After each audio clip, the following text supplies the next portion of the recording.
to go through lessons 5 and 6, seventh graders. So listen please. We're going to be talking about adding integers and subtracting integers in these next two lessons. Integers, remember, are positive and negative whole numbers. So we're only talking about adding and subtracting whole numbers right now. Later on we'll be doing this with decimals. But there are some rules that make this simple. The process is simple. The rules are, if the numbers have the same sign, then you add them. If they're both positive, you add them, or you combine their absolute values. If they're both negative, you combine their absolute values. So in other words, if it is 50 degrees outside and you add 10 degrees, both of those are positive, and so you just add the numbers. If it's negative 10 degrees, and then it goes down 10 degrees outside, those are both negative numbers. They're both, you're combining two negatives, and so it's becoming more negative. And so you add the two negatives when they have the same sign. All right? That's the simple one. Now, if they have opposite signs, so now one number is positive and one number is negative, then you subtract, or you take away the difference of their absolute values. You find the difference of their absolute values. So you remember what absolute value is? Yeah. It's the difference, or it's the distance from 0. And so if you have one with an absolute value of -8, and you add 14 to that, one is negative and one is positive. And so the answer is the difference between these two numbers. The difference between -8 and 14 is 6. And then you have to look at which one has a bigger absolute value. Since positive 14 is a bigger absolute value than -8, then the answer is positive. You can see that if you started at -8 on a number line, and then you went to the right 14 spaces, you would be in the positive section. You'd be to the right of 0. So that's why the answer is positive. But if this was reversed, and it was 8 plus -14, now we would be starting on the positive side, starting at 8, and then going to the left 14. And we'd end up in the negative section. -14, the negative number, in this case, has a bigger absolute value. And so it makes the answer negative. Okay? If you imagine these numbers moving on a number line, if you go to the right 8 and then to the left 14, you can imagine being on the negative side, ending on the negative side. Okay? Now, there's one that you have to watch out for, and that is when you have a double negative. In other words, when you have two minus signs in a row. They actually cancel each other out. It's like the opposite of negative. Okay? And so it becomes just plus in that case. Minus equals plus, exactly. Yep. Any questions on this review? All right. So there's some examples that you did for today. What if we have some bigger numbers? Let's say that we've got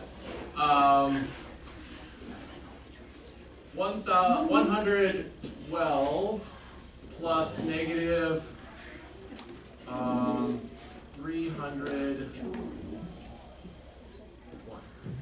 Okay. So how do we find this answer? How do we set up the problem to find the answer? This is one that we can't just do in our head.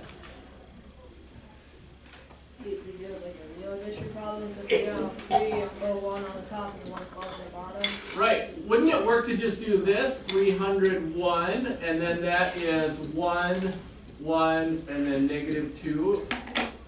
Isn't that the answer? Yeah. Can't you just do that in your head? Yeah. Is that the right answer? No.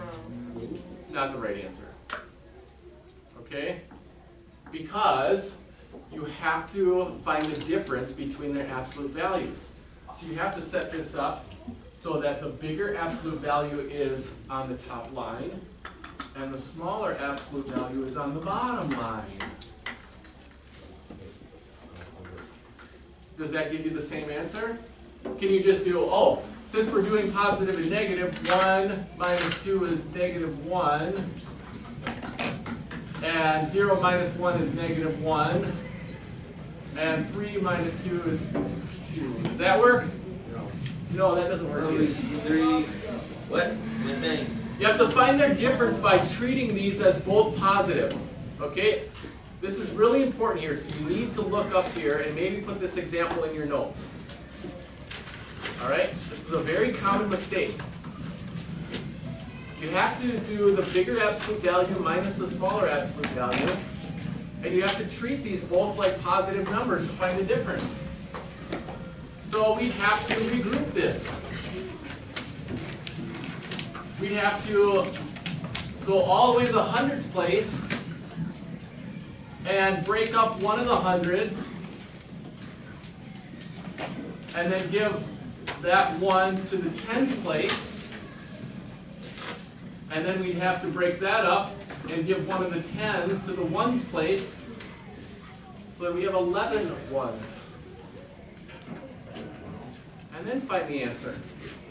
11 minus 2 is 9. 9 minus 1 is 8. 2 minus 1 is 1. Now, is the answer going to be positive or negative? Negative, because negative 301 is bigger than positive 112. But you see the difference in these answers?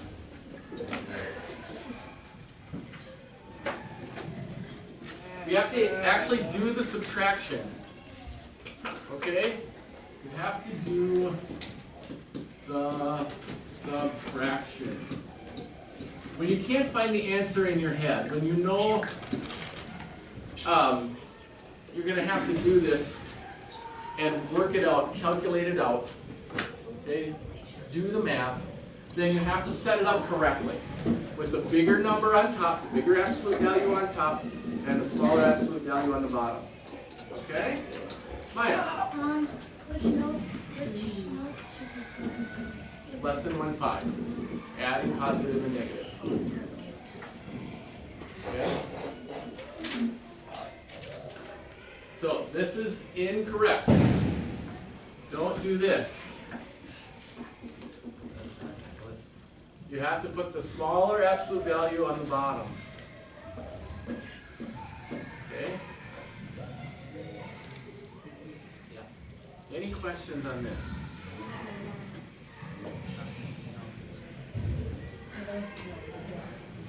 All right, as you're doing your worksheet, you're going to be doing ones like that. So make sure that you do them correctly. Danny? We will. Just a minute. After I go through the notes with you. Okay, then we go to lesson 1.6.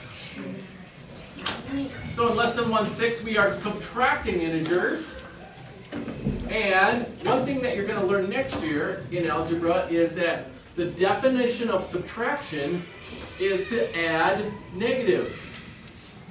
So in other words, we are going to learn to insert a plus sign in front of the minus sign, to rewrite minus as plus negative. So in this example, for example, 3 minus 5. All right? In algebra, what you want to learn how to do is insert the plus sign in front of the minus sign. And that's going to be helpful because the commutative property says when we change it to plus, now we can switch the order of the numbers. But you have to insert the plus sign before you can do that. So, what 3 minus 5 really means is 3 plus negative 5. which equals -2. If you know how to add, then you just insert a plus sign, and then you add the positive and negative. Okay? Now, sometimes it'll look like this, 3 minus -5. Notice the difference here. This one has 2 minus signs. Look, this one has 2 minus signs. This one only has 1 minus sign. And so this means 3 plus 5.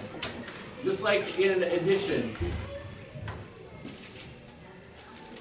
Or this one, -3 minus 5. Well, this one has 2 minus signs. What's the difference, Andrew? They're not right next to each other. They're not in a row. So this is -3 minus 5. So where would you put the plus sign, Kaden? On the 5, you put it like right after the 3. Right after the 3. Yep. In front of the minus sign. So this really means -3 plus -5. What's the answer to that? Melina? -3 plus -5? -8. -8. You figured it out. I knew it. I told you I knew it. And notice that all 3 of these questions give you a different answer. This is -2. This is +8. And this is -8. So you have to look for those patterns of where the minus signs are when you're doing subtraction.